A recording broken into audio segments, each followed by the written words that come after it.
مساء الجمال النهارده. طبعا عشان خاطر انا صايمه.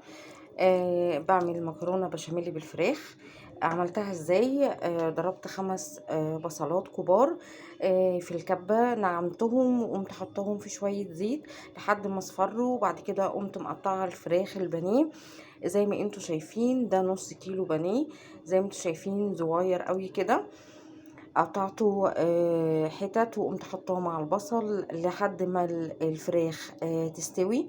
وبعد كده حطيت عليها كل التوابل: بابريكا، فلفل اسود، كمون، جوز الطيب، مرقة دجاج، توم باودر، بصل باودر، كل التوابل، كمون، فلفل اسود، كل التوابل اللي عندك، بهارات، ورق لوري، حبهان مطحون. ده كله هتحطيه مع الفراخ وتوطي عليهم وتقلبيهم كويس جدا. وبعد كده لما الفراخ تستوي هتكوني مقطعه فلفل الوان احمر واصفر وفلفل رومي اخضر، وهتقطعيهم صغير كده زي ما انتوا شايفين. وفلفل الحامي انا مقطعاه حلقات، وهتقلبيهم كلهم مع بعض. وزي ما انتوا شايفين طبعا الملح هتحطوا معلقه ملح صغيره. وبعد كده انا حطيت قبل ما اقفل حطيت اللي هو صوص الصويا دوت على الفراخ. طعمه بيدي طعم حلو جدا.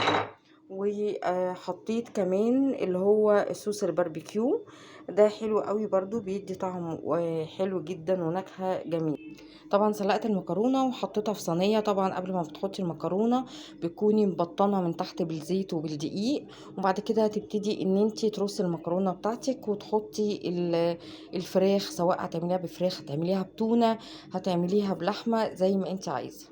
انا دلوقتي حطيت الطبقه بتاعه المكرونه، وبعد كده حطيت عليها الفراخ بالخلطه اللي انا عاملاها بالفلفل الالوان والاخضر والاصفر وفلفل الحامي. حطيت بعد كده جبنه موتزاريلا، وحطيت جبنه رومي مبشوره، وجبنه شيدر مبشوره. وبعد كده هنحط الطبقه بتاعه المكرونه. انا حطيت دلوقتي الطبقه بتاعه البشاميل. تمام. البشاميل اللي انا عاملاه ازاي: حاطه 3 معالق زبده او سمنه اللي انتوا حابينه واللي متواجد عندكم. وبعد كده حطيت 5 معالق كبار من الدقيق او 6 معالق على حسب طبعا كميه السمنه اللي انتوا حاطينها. لو حطيتوا 6 معالق دقيق ولقيتوا السمنه او الزبده لسه محتاجه دقيق، حطوا معلقتين كمان.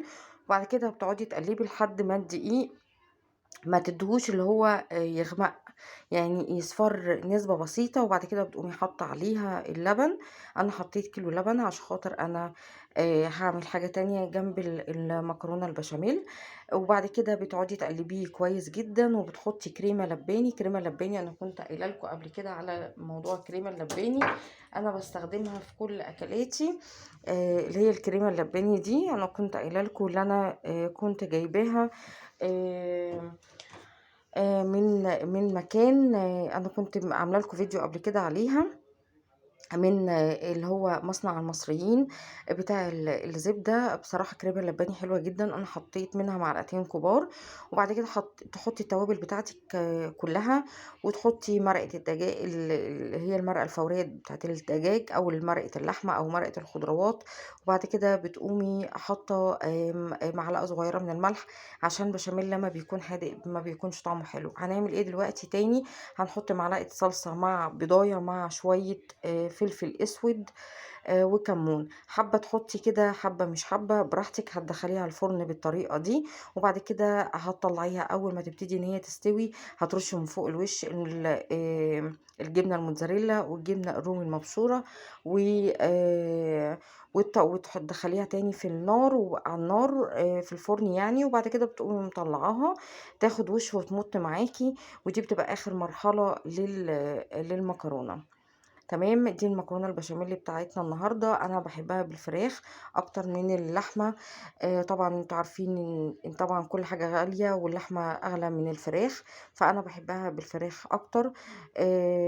طبعا هنعمل دلوقتي البضايه بالصلصه، وبعد كده هندخلها الفرن. دي صينيه المكرونه بتاعتنا النهارده، واشوفكم في فيديو جديد.